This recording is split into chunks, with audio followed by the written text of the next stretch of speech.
வணக்கம். இது ஆடியோ நூலகம் யூடியூப் சேனல். பார்க்க வந்திருக்கிற கேட்க வந்திருக்கிற எல்லாருக்கும் நன்றியும் வணக்கங்களும். இந்த கதையும் என்னோட குரலும் பிடிச்சிருந்தா கீழே இருக்கிற சப்ஸ்கிரைப் பட்டனை உடனே தட்டிடுங்க. அப்படியே பெல் பட்டனையும். அப்போ தான் நான் போடுற வீடியோக்கள் உங்கள் யூடியூப் சேனலில் உடனுக்குடன் நோட்டிஃபிகேஷனில் வந்து உங்களுக்கு காட்டும். மறக்காமல் லைக் பட்டனையும் ஒரு தட்டு தட்டிடுங்க. அப்போ தான் அதிகமான கதைகளை என்னால் போட முடியும். வணக்கம். இது காதல் கிளிகளும் கொஞ்சம் சூரியன்களும் கதையோட 2வது பாகம். கதைக்குள்ளே போலாமா? பணக்காரர்கள் வசிக்கும் பகுதி என்பதால் அந்த இடம் ஆள் அரவமற்று ஓவென்றிருந்தது.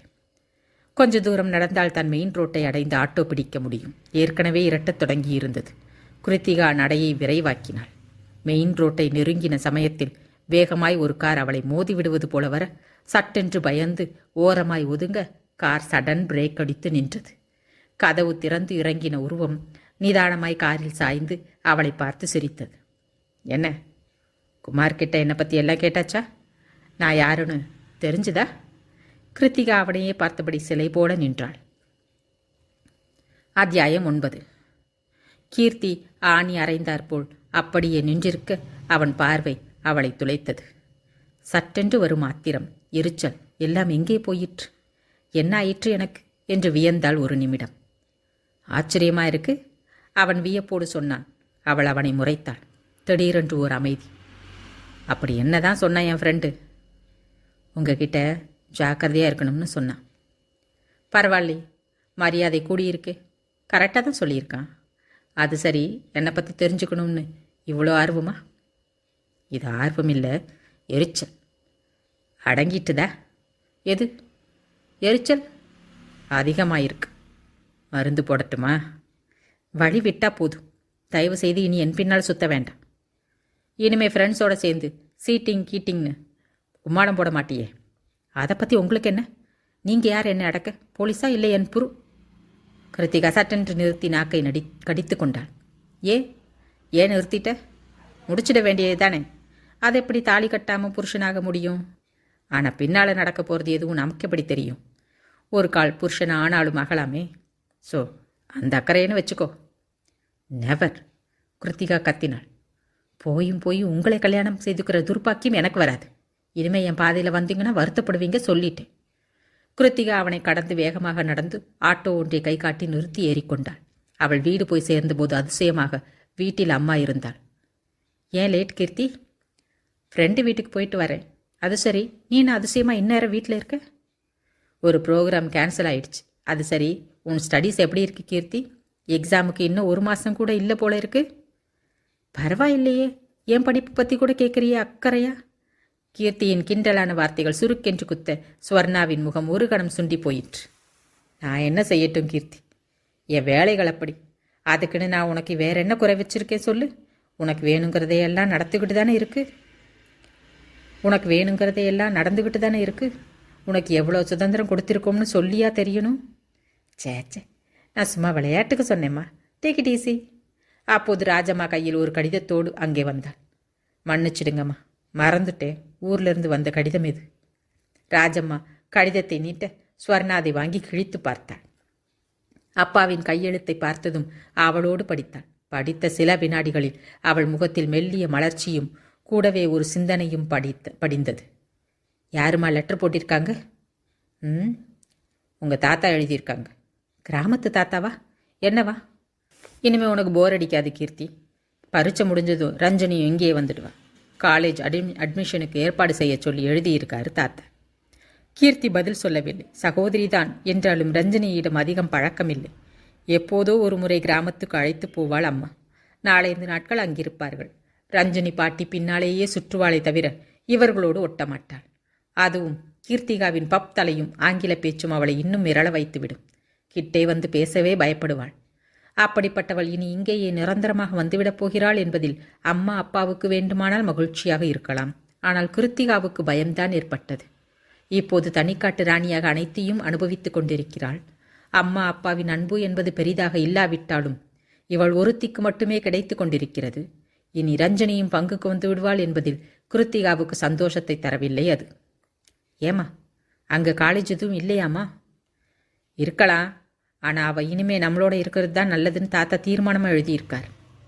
சரி வா, எனக்கு பசிக்குது. ராஜம்மா, சாப்பிட என்ன இருக்கு? கிருத்திகா எழுந்தாள். கிருத்திகா கேட்டுக்கொண்டே எழுந்தாள். கை கழுவிக்கொண்டு டைனிங் டேபிளில் அமர்ந்தாள். ஸ்வர்ணாவும் கடிதத்தை வைத்துவிட்டு சாப்பிட வந்தாள். அப்பா வருவாரா மாட்டாரா? யாருக்கு தெரியும். ராஜம்மா சப்பாத்தியும் சப்ஜியும் கொண்டு வந்து வைத்தாள். கிருத்திக்கு நல்ல பசி. சப்பாத்தியும் சப்ஜியும் ருசியாக இருந்ததால் நாளைந்து சாப்பிட்டாள். ராஜம்மா கொடுத்த பாலையும் குடித்துவிட்டு படுக்கப் போனாள். டெலிஃபோன் அடித்தது. அம்மா எடுப்பதாக தெரியவில்லை. கீர்த்தி எழுந்து வந்து எடுத்தாள். ஹலோ என்றாள். கிருத்திகா தானே? எஸ். சும்மா குட் நைட் சொல்லலான்னு தான் கூப்பிட்டேன். கிருத்திகா டக்கென்று ரிசீவரை வைத்தாள். என்ன துணிச்சல்! என்னதான் வேணும் இவனுக்கு? அவளுக்கு புரியவில்லை. ஆனால் ஒன்று மட்டும் புரிந்தது. அவளுக்கே தெரியாமல் அந்த அரவிந்தன் இவளை வெகு நாட்களாக கண்காணித்து வந்திருக்கிறான். ஆனால் ஏன், எதற்கு என்றுதான் புரியவில்லை. டெலிஃபோன் மீண்டும் அடித்தது. எடுக்கலாமா வேண்டாமா என்று ஒரு நிமிடம் யோசித்தாள். சட், எதற்கு பயப்பட வேண்டும்? அடுத்த நிமிடம் ரிசீவரை எடுத்தாள். இதோ பாருங்க, நீங்கள் பெரிய மனுஷன் வீட்டு பிள்ளையா இருக்கலாம், ஆனால் சின்னத்தனமாக நடந்துக்காதீங்க. திரும்பி பார்க்காத ஆம்பளையத்தான் எந்த பொண்ணும் விரும்புவா. அதை முதலில் தெரிஞ்சுக்கோங்க. சத்தியமாக நீங்கள் எத்தனை முயற்சி பண்ணினாலும் என் மனசை கவர முடியாது. So don't waste your time. படபடவென்று பேசினாள். மறுமுனை ஒரு வினாடி மௌனம் சாதித்தது. பிறகு தொடர்பு துண்டானது. கிருத்திகா ஃபோனை வைத்துவிட்டு தன் அறைக்கு சென்றாள். சரியான சூடு கொடுத்து விட்டோம் என்று திருப்தியோடு படுத்தாள். ஆனாலும் உறக்கம் வரவில்லை. எதை மறக்க நினைக்கிறோமோ அதுதான் மனதை சுற்றி சுற்றி வரும் போலும். அப்படித்தான் அரவிந்தனின் நினைவு அவளை சுற்றி சுற்றி வந்தது. அவன் உன்னை நேசிக்கிறான் அப்படின்னு சொன்னா நீ என்ன செய்வ கீர்த்தி? சட், போய் அவனையா? ஆத்திரப்படாத கீர்த்தி, கொஞ்சம் நிதானமாக யோசிச்சுப்பாரு. அவன்கிட்ட என்ன குறை கண்ட? குமார் சொன்னதெல்லாம் உண்மைதான் அப்படின்னா அந்த அரவிந்தனோட கொள்கைகளும் குணமும் சரிதானே? என்ன குற்றம் அதில்? உன் பின்னால் சுற்றுறதுனால ஒருவன் கெட்டவனாகி விடுவானா? நிச்சயமாக பெண் பின்னால் சுற்றும் எவனும் நல்ல ஆண்மகனாக இருக்க முடியாது. பைத்தியக்காரி, தம் பின்னால் இப்படி ஒரு ஆண்மகன் சுற்றி தெரிய வேண்டும் என்று எத்தனை பெண்கள் இயங்குகிறார்கள் என்று தெரியுமா உனக்கு? ஆனால் நான் அப்படி எங்கும் பெண் அல்ல. கிருத்திகா கண்ணை இறுக மூடிக்கொண்டு உறக முயற்சித்தாள். ஹலோ கீர்த்தி, எங்க தனியா? கிருத்திகா திரும்பி பார்த்தாள். அரவிந்தன் தான். சிரித்தான். உங்களுக்கு ரோஷமே கிடையாதா? நேற்று ஃபோனில் அவ்வளோ திட்டினே, மறுபடியும் பின்னால் வர்றீங்க? உன்னை விடமாட்டேன் கீர்த்தி. ஏன் ஏன்? Because I love you. நீ பதிலுக்கு சொல்கிற வரைக்கும் விடமாட்டேன். No, I don't. நீ பொய் சொல்கிற, எனக்கு தெரியும். நேற்று பூரா நீ என்ன நினச்சது நிஜம் தானே? இல்லையே, இல்லவே இல்லையே. அப்படியா? அப்போ இனிமேல் நினைக்க வைக்கிறேன் பாரு. அரவிந்தன் சட்டென்று கார் கதவை திறந்து அவளை உள்ளே இழுக்க கீர்த்தி திரும்பி திமிறினாள். ஆனால் அவன் கரம் மிக வலுவாக அவளை அணைத்தது. மிக அருகில் தெரிந்த அந்த முகத்தை பயத்தோடு பார்த்தாள். இப்போ நான் உன்னை கிஸ் பண்ண போகிறேன். நோ நோ, கீர்த்தி கத்தினாள். ஆனால் அவன் முகம் நெருங்கியது. அவன் கண்களில் சிவப்பு படர்ந்திருந்தது. கீர்த்தி தன் முகத்தை திருப்பிக் கொள்ள அவன் இன்னும் நெருங்க கீர்த்தி பெரிதாக அலறினாள். சற்றென்று விழிப்பு வர கிருத்திகா எழுந்து உட்கார்ந்தாள். கனவா? My god! ஏசி அறையிலும் வியர்த்தது. தூக்கத்திலுமா இப்படி இம்சை பண்ணுவான்? ஹிம்சை அவனால் அல்ல கீர்த்தி, உன்னால் தான். அவனை பற்றி நீ அதிகம் நினைக்கிறாய். எதற்கு வேஷம்? ஒப்புக்கொள்ளேன். கீர்த்தி எழுந்தாள். வாட்டர் ஜக்கை எடுத்தாள். காலியாக இருந்தது. ராஜம்மாவின் மீது கோபம் வந்தது. ஹாலில் வாட்டர் ஃபில்டர் இருக்கிறது, அதிலிருந்து தண்ணீர் குடிக்கலாம் என்று நினைத்து கதவை திறக்க அதே நேரம் ஸ்வர்ணாவின் அறைக்கதவும் திறந்து ஒரு உருவம் மெல்ல வெளியில் வந்தது. ஏனோ தெரியவில்லை, கீர்த்தி தன் அறைக்கதவை சட்டென்று சாத்தி ஒரு கோடு போன்ற இடைவெளியில் அந்த உருவத்தை பார்த்தாள். வராண்டா வளைவில் மெல்லிய வெளிச்சம் பட வேகமாக அந்த உருவம் கதவை நோக்கி நடந்தபோது கீர்த்தி பலமாக அதிர்ந்தாள். ஒரு நிமிட இடைவெளிக்கு பிறகு ஸ்வர்ணா வெளியில் வந்து அந்த உருவம் போன பிறகு கதவை தாளிட்டுவிட்டு தன் அறைக்கு சென்று கதவை சாத்தி கொள்ள கிருத்திகா ஏகப்பட்ட கேள்விகளோடு தண்ணீர் குடிக்காமலேயே படுக்கைக்கு வந்து தொப்பென்று விழுந்தாள். எதற்காக இந்த நேரத்தில்? எத்தனை நாளாக இப்படி? விடியும் வரை உறங்கவே இல்லை அவள்.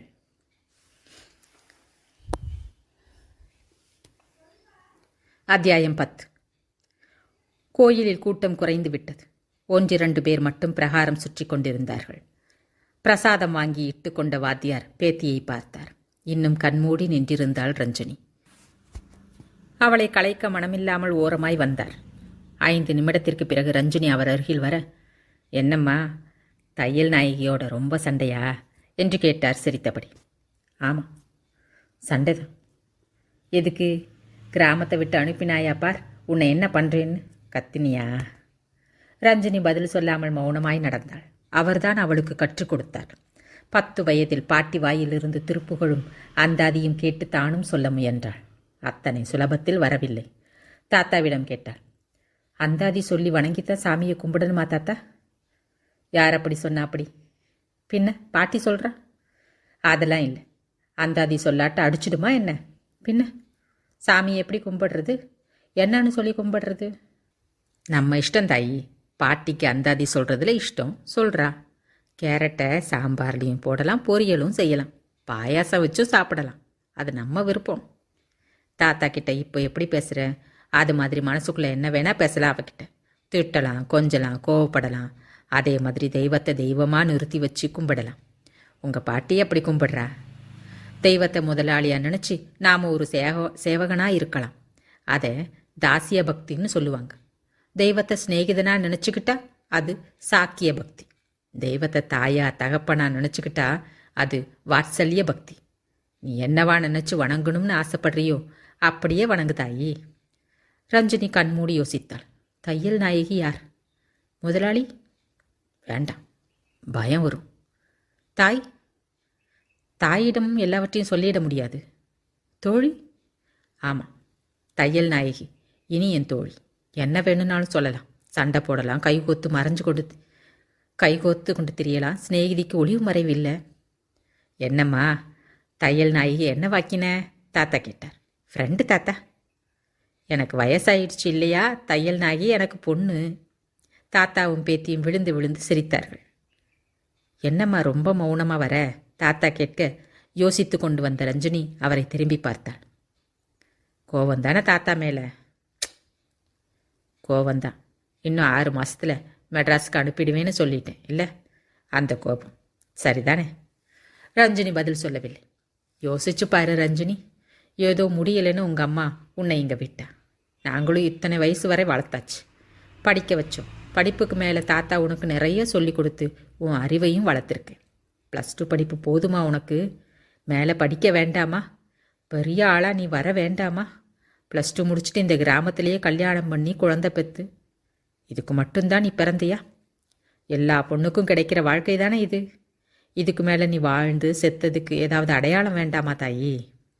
ரஞ்சனி குழப்பமாக அவரை ஏறிட்டு பார்த்தாள். அடையாளம்னா?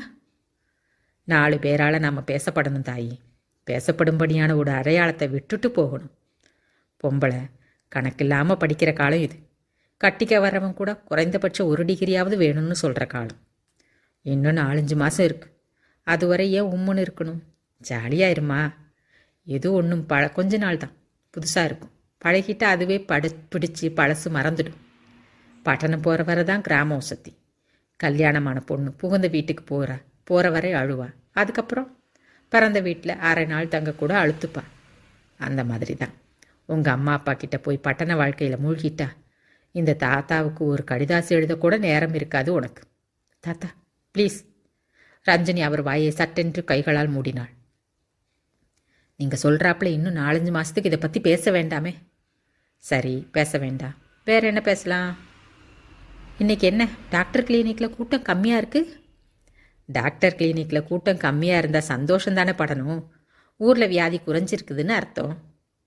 கிளினிக்கை கடந்து போகும்போது ரஞ்சனியின் கண்கள் அவளோடு உள்ளே பார்த்தன. இப்பொழுது அவனும் வெளியில் வந்தால் எப்படி இருக்கும் என்று யோசித்தவளுக்கு லேசாய் முகம் மலர்ந்து சிவந்து போயிற்று. சரி தாத்தா, நீங்கள் வீட்டுக்கு போங்க. நான் மீனா வீட்டு வரைக்கும் போயிட்டு வரேன். சீக்கிரம் வந்துடுமா? பாட்டிக்கிட்ட திட்டு வாங்காத. ரஞ்சினி போன போது மீனா வீட்டில் இல்லை. ஒரு கணம் சிந்தித்தாள்.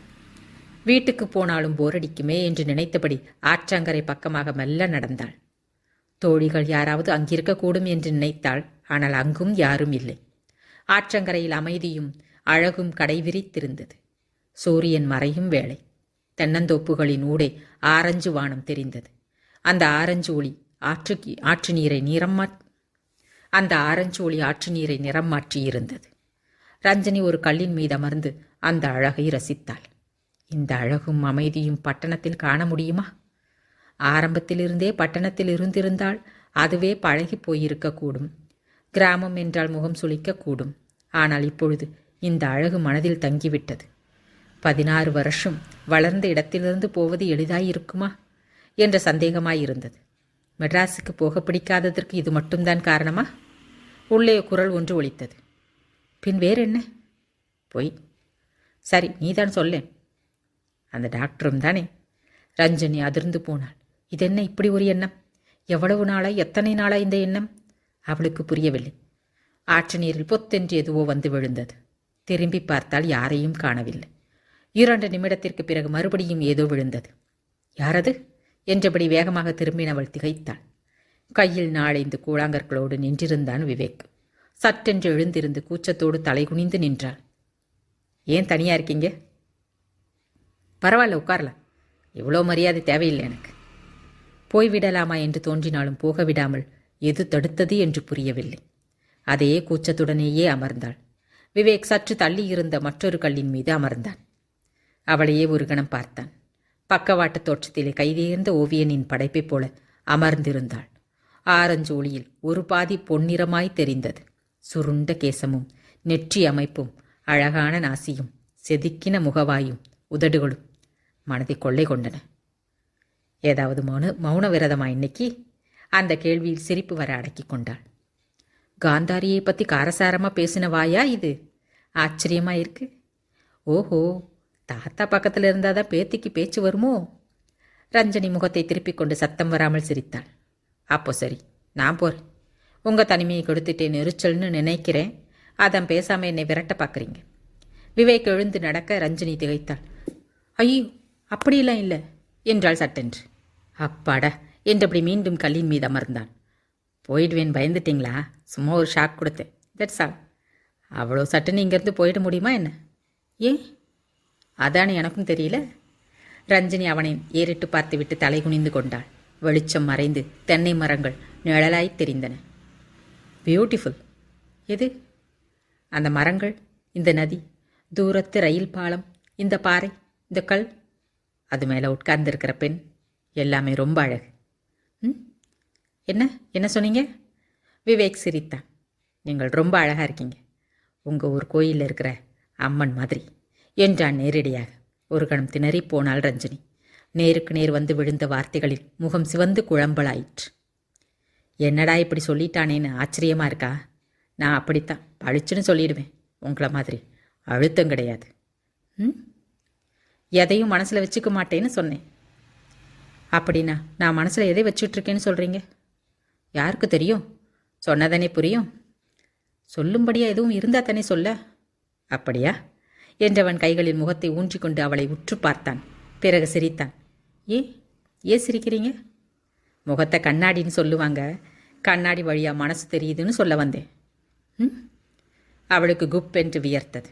போகிறேன், இருட்டிடுச்சு என்றவள் எழுந்து கொண்டாள். அடுத்த 2 நாட்களுக்கு ரஞ்சினி கண்ணிலேயே படவில்லை. வீட்டுக்கு போய் விசாரிக்கவும் ஏதோ ஒன்று தடுத்தது. கூடவே ஒரு வேதனை. இத்தனை படித்து தன்னம்பிக்கையோடு வளர்ந்து உயர்ந்த தொழில் செய்ய வந்து இத்தனையும் இந்த காதலில் காணாமல் போய்விட வேண்டுமா? இந்த பெண்ணுக்காக ஏன் இப்படி உருக வேண்டும்? மனம் விட்டு ஒரு ஆண் காதலை வெளிப்படுத்தினால் கர்வம் கூடிவிடுமோ? அதற்கு பிறகு அந்த ஆணை அலைய வைப்பதே பெண்ணின் குறிக்கோளாகி விடுமோ? கூடாது. அப்படி சீப்பாகிவிடக்கூடாது. அவன் மனதை அவன் வெளிப்படுத்தி விட்டான். இனி அவளாக வரட்டும், அதுதான் சரி. விவேக் ஒரு தீர்மானத்திற்கு வந்தான். அன்று மாலை கிளினிக்கை பூட்டிக்கொண்டு அவன் வரும்போது எதிரில் மீனாவோடு வந்து கொண்டிருந்த ரஞ்சனியை கண்டதும் சட்டென்று அடுத்த தெருவில் நுழைந்து நடந்தான். ரஞ்சனி அவன் போன திசையையே வெறித்து பார்த்தாள். ஏன் அப்படி போகிறான்? பார்த்ததும் பார்க்காதது போல. 4-5 நாட்களுக்கு பிறகு பார்த்ததும் சட்டென்று எழும்பிய பரவசம் வந்த வேகத்திலேயே வடிந்து வேதனை மட்டும் மிஞ்சியது. இதுதான் பெண் மனது. மேலே விழும் ஆணிடம் அலட்சியம் காட்டத் தோன்றும். ஒதுங்கிச் செல்லும் அவன் கம்பீரத்தில் உள்ளம் பறிகொடுக்கும். ஆணின் உடலை விட ஆணின் கம்பீரம் அதிகமாக நேசிக்கப்படுகிறது. அடுத்து வந்த நாட்களில் எத்தனையோ முறை தாத்தாவோடு செல்லும்போது விவேக்கை சந்திக்க நேரிட்டது. விவேக்கின் பார்வை மறந்தும் கூட அவள் பக்கம் திரும்பவில்லை. துக்கம் சுருண்டு வந்து தொண்டையில் அடைத்து கொண்டது. கண்ணீர் பீரிட்டது. ஒவ்வொரு நிமிடமும் சுமையாக மாறியது. தாங்க முடியாத ஒரு கட்டத்தில் ரஞ்சனி ஒரு முடிவுக்கு வந்தாள். விவேக்கை தேடி கிளினிக்கு வந்தவளுக்கு அங்கே பலத்த அதிர்ச்சி காத்திருந்தது. அத்தியாயம் 11. பரீட்சைகள் ஆரம்பிக்க ஒரு வாரமே இருந்தது. படிப்பதற்காக விடுமுறை விட்டிருந்ததால் தோழிகள் இல்லாமல் ஊர் சுற்றவும் முடியாமல் கீர்த்திக்கு போரடித்தது. மற்ற விஷயத்தில் எப்படியோ, படிப்பை பொறுத்தவரை வகுப்பில் அவள்தான் முதல் என்பதால் பரீட்சை பயம் அவளுக்கு இல்லை. எனவே பாடப்புத்தகத்திற்கு பதில் லைப்ரரியிலிருந்து தடிதடியாய் ஆங்கில நாவல்கள் எடுத்து வந்து படித்து தீர்த்தாள். இடையிடையே அரவிந்தனின் நினைவும் வராமல் இல்லை. கொஞ்ச நாட்களாக அவன் தொந்தரவு அறவே இல்லாமல் இருந்தது. அதுவும் கீர்த்திக்கு என்னவோ போலிருந்தது. எதற்காக அவனை பற்றி இப்பொழுது நினைக்கிறோம் என்று வியந்தாள் அவள். ஒரு விதத்தில் அவனது சீண்டல்கள் எனக்கு பிடித்திருக்கிறதோ, அதனால்தான் நினைக்கிறேனோ. அப்படியென்றால் வெறுப்பது போல வேஷம் போடுகிறேனா? ஷிட், அவன் யார்? அவனை பற்றி என்ன தெரியும்? என் பின்னால் சுற்றுகிறவர்களையெல்லாம் காதலிக்க வேண்டுமென்றால் எத்தனை பேரை நான் காதலிக்க வேண்டியிருக்கும். இவன் என்ன உயர்த்தி என்று இவனை நினைத்து கொண்டிருக்கிறேன். கீர்த்தி தன்னையே திட்டியவாறு எழுந்தாள். 3 மணிக்கு ராஜம்மா பஜ்ஜியும் டீயும் கொண்டு வந்து வைத்தாள். சாப்பிடும்போது கீர்த்திக்கு திடீரென்று நினைவுக்கு வந்தது. தோழி ஷீலாவின் அக்காவுக்கு அன்று மாலை நிச்சயதார்த்தம். ஷீலா வருந்தி வருந்தி அழைத்திருந்தாள். நல்ல காலம், நினைவுக்கு வந்ததே என்று மகிழ்ந்தாள். அவளுக்கும் வீட்டில் அடைபட்டு போரடித்தது. தோழிகள் எல்லோரையும் பார்க்கலாம். ராஜம்மா இன்னும் ஒரு பஜ்ஜி கொண்டு வர கீர்த்தி வேண்டாம் என்றாள். கை கழுவி கொண்டு வார்ட்ரோபிலிருந்து நல்ல ட்ரெஸ்ஸாக எடுத்து மறுபடியும் ஒரு முறை அயன் செய்து வைத்துவிட்டு குளிக்கப் போனாள். சரியாக 5:30 மணிக்கு கிளம்பினாள். ராஜம்மா, என் ஃப்ரெண்டு வீட்டில் ஒரு ஃபங்க்ஷனுக்கு போகிறேன், அம்மாட்ட சொல்லிடுங்க. சீக்கிரம் வந்துடுங்க கீர்த்தி. சீக்கிரம் வந்துடு கீர்த்தி, காலம் கெட்டு கிடக்கு, ரொம்ப லேட்டாக வராதம்மா. கீர்த்தி நின்றாள். ராஜம்மாவை முறைத்தாள். எத்தனை தரம் சொல்கிறது ராஜம்மா, இந்த அட்வைஸை நிறுத்திக்கங்க, என்னை பார்த்துக்க எனக்கு தெரியும், புரிஞ்சுதா? அதுக்கு இல்லை கீர்த்தி, 5 வயசுலேருந்து உன்னை வளர்த்துட்டேன் இல்லையா, அதை மனசு கேட்க மாட்டேங்குது. 5 வயசுலேருந்து வளர்த்ததுனால அம்மா வாயிட முடியுமா? ஆயாதான், நினைவு வச்சுக்கோங்க. கீர்த்திகா வேகமாக வெளியேறினாள். ஷீலா வீடு திருவிழா கோலம் பூண்டிருந்தது. சீரியல் செட் அலங்காரங்கள் கண்ணை பறித்தது. தோட்டம் முழுக்க பட்டுப்புடவைகளும் சஃபாரிகளும் சுடிதார் ஜீன்ஸ் மிடிகளும் கும்பல் கும்பலாக நின்று அரட்டையடித்து கொண்டிருந்தார்கள். ஹாய் கீர்த்தி, வா வா என்று வரவேற்ற குமாரை கண்டு வியந்தாள் கீர்த்திகா. நீ இங்கே குமார்? ஷீலாவை தெரியுமா உனக்கு? ஷீலா யாருன்னு தெரியாது, ஆனால் என் கசின் தான் மாப்பிள்ளை. பாத்தியா, உன் கசின் நிச்சயதார்த்தத்துக்கு என்ன கூப்பிட மறந்துட்டியே. அதான் வந்துட்டியே, இதுதான் சாமர்த்தியங்கிறது. நான் வந்தது ஷீலா கூப்பிட்டு, ஸோ உன் கூட பேச மாட்டேன் போ. கிருத்திகா அவனுக்கு அழகு காட்டிவிட்டு ஷீலாவை தேடிச் சென்றான். அலங்கார வந்தலின் ஒளி வெள்ளத்திற்குள் அவள் நுழைந்தபோது அவளுடைய அழகில் சுண்டி இழுக்கப்பட்ட நிறைய கண்கள் அவளையே பிரமிப்போடு பார்த்தன. பொன்னிற மஞ்சளோடிய மெல்லிய தேகத்தில் அந்த பட்டுச் சுடிதார் படுபாந்தமாய் பொருந்தி அவள் அழகை பலமடங்காக்கியிருந்தது. பாப் செய்த படர்ந்த தலைமுடி காற்றில் பறக்க அவள் அதை தள்ளிவிடும் அழகே பலரை கவர்ந்தது. குண்டு முகமும் லேசான லிப்ஸ்டிக் பூசப்பட்டிருந்த அதரங்களும் மையிடப்படாமலேயே கருப்பாக தெரிந்த விழிகளும் வில்லாய் வளைந்த புருவமும் சின்ன பொட்டுமாக எளிமையான அலங்காரத்திலும் அதி அழகோடு ஜொலித்தாள். தன்னை பல கண்கள் பார்ப்பதை கூட கவனிக்காமல் வெகு அலட்சியமாக நடந்து சென்று ஷீலாவை முதுகில் தட்டினாள். திரும்பின ஷீலா இவளை கண்டதும் முகம் மலர்ந்து அக்காவுக்கு அறிமுகப்படுத்தி வைத்தாள். சற்று நேரத்திற்கு பின் தன் தோழிகளோடு போய் சேர்ந்து கொண்டாள். கிருத்திகா வந்ததும் உற்சாகம் பொங்க சிரிப்பும் அமர்க்களமும் கிண்டலும் கேலியுமாக அந்த இடமே தனி பிரகாசமாக மாறியது. 8 மணிக்கு பஃபே டைப்பில் டின்னர். கிருத்திகா தோழிகள் புடைசூழ தன் பிளேட்டில் தனக்கு தேவையானதை எடுத்து போட்டுக்கொண்டு வரும்போது சற்று தூரத்தில் குமாரோடு பேசிக்கொண்டிருந்த அரவிந்தனை கண்டாள். அவளையும் மீறி மனசுக்குள் சின்ன சந்தோஷம் முகிழ்க்க அவன் பார்வையில் படும் தூரத்தில் சென்று அவனை பார்க்காதது போல நின்று கொண்டு மிக நளினமாக ஸ்பூனால் சாப்பிடத் தொடங்கினாள். நிமிடத்திற்கு ஒரு முறை எங்கோ பார்ப்பது போல அரவிந்தன் தன்னை கவனிக்கிறானா என்று அவள் கண்கள் அலைந்தது. அரவிந்தன் சுத்தமாக அவள் பக்கம் திரும்பவில்லை. கிருத்திகாவிற்கு என்னவோ போலிருந்தது. சாதாரணமாக தேடி தேடி வந்து தொல்லை கொடுப்பவன் இன்று இவ்வளவு கிட்டத்தில் இருந்தும் கவனிக்காதது மனதை உறுத்த மீண்டும் மீண்டும் அவனிருந்த பக்கம் பார்வையை செலுத்தினாள். அவன் கண்ணில் படுமாறு குறுக்கும் நெடுக்கும் 2-3 முறை நடந்தும் அவன் இவளை பார்க்காமல் மாற்றி மாற்றி யாரிடமோ பேசிக்கொண்டிருந்தான். வேண்டுமென்று நடிக்கிறானா அல்லது நிஜமாகவே கவனிக்கவில்லையா என்று புரியாமல் தவித்தது கிருத்திகாவின் மனம். அதுவும் நடுவில் அவன் யாரோ ஒரு பெண்ணோடு சிரித்து பேசி வெகுநேரம் பேசிக் கொண்டிருந்த போது அவள் முகத்தில் எரிச்சலும் ஆத்திரமும் படர்ந்தன. ஏனென்று அவளுக்கே விளங்கவில்லை. அந்த பெண்ணுக்கும் இவள் வயதுதான் இருக்கும். பார்க்கவும் பளிச்சென்றிருந்தாள். காரணமின்றி அந்த பெண்ணின் மீது பொறாமை ஏற்பட்டது. உணவு கூட இறங்கவில்லை. விருந்து முடியும் வரை அந்த பெண்ணோடு தான் பேசிக் கொண்டிருந்தான் அரவிந்தன். அவனுக்கு சற்று தள்ளி குமார் வேறொரு நண்பனோடு பேசியபடி சாப்பிட்டு கொண்டிருந்தான். கிருத்திகா பிளேட்டை வைத்துவிட்டு டிஷ்யூ பேப்பரில் கை துடைத்து கொண்டு ஐஸ்கிரீம் கப் ஒன்று எடுத்துக்கொண்டு குமாரிடம் சென்றாள். அப்போதாவது அரவிந்தன் கவனிப்பான் என்று நினைத்தாள். என்ன, கோபம் தீர்ந்துச்சா? குமார் சிரித்தபடி கேட்டான். இல்லை, இன்னும் அதிகமாயிருக்கு. ஏன், சாப்பிட்டியான்னு கேட்டியா நீ? அதான் ஐஸ்கிரீமுக்கு வந்தாச்சே, அப்புறம் என்ன? அது சரி, எத்தனை ஐஸ்கிரீம் சுட்டுவிட்ட? ஏய், இந்தாப்பா ஃபஸ்ட்டு. பொய். ப்ராமிஸாப்பா? சரி சரி ஓடு, அங்கே ஐஸ்கிரீம் தீர்ந்துடும், இன்னும் 4-5 எடுத்து முழுங்கு. கிருத்திகா ஓரக்கண்ணால் அரவிந்தனை பார்க்க அரவிந்தன் இன்னும் சற்று தூரம் போய் இவளுக்கு முதுகு காட்டியபடி அதே பெண்ணோடு பேசிக்கொண்டிருந்தான். கிருத்திகாவின் முகம் சிவந்தது. ஐஸ்கிரீம் கப்பை எரிந்துவிட்டு தோட்டத்து மங்கிய ஒளியில் ஒரு நாற்காலியில் சென்று எரிச்சலோடு அமர்ந்தாள்.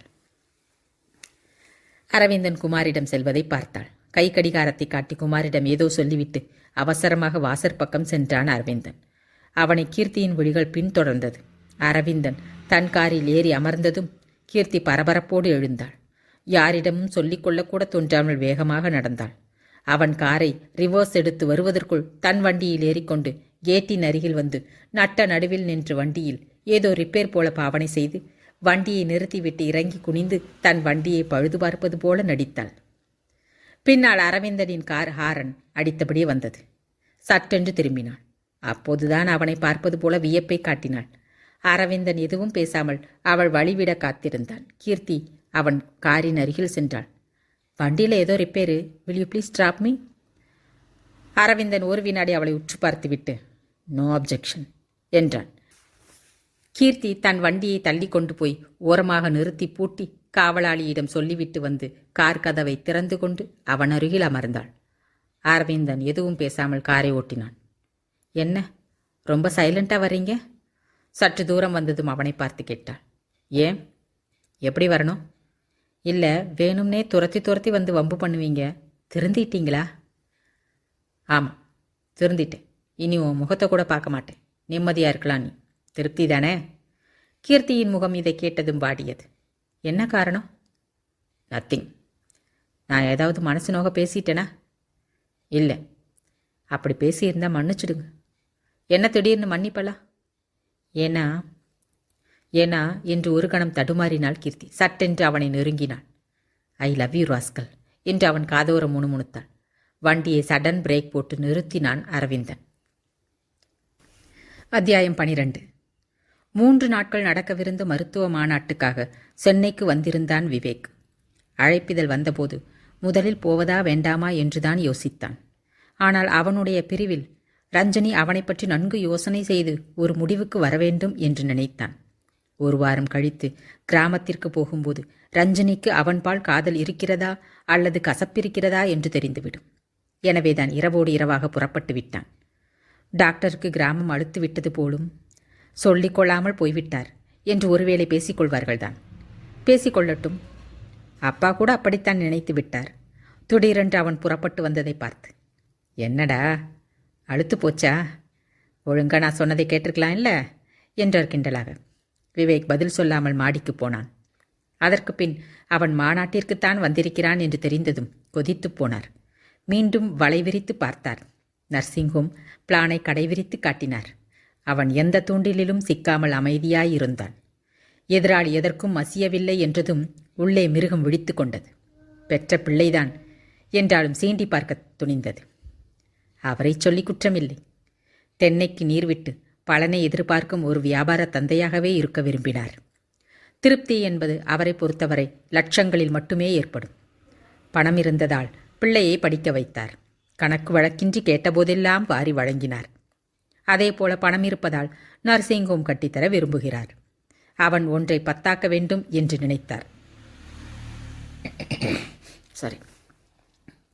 அவன் ஒன்றை 10ஆக்க வேண்டும் என்று நினைத்தார்.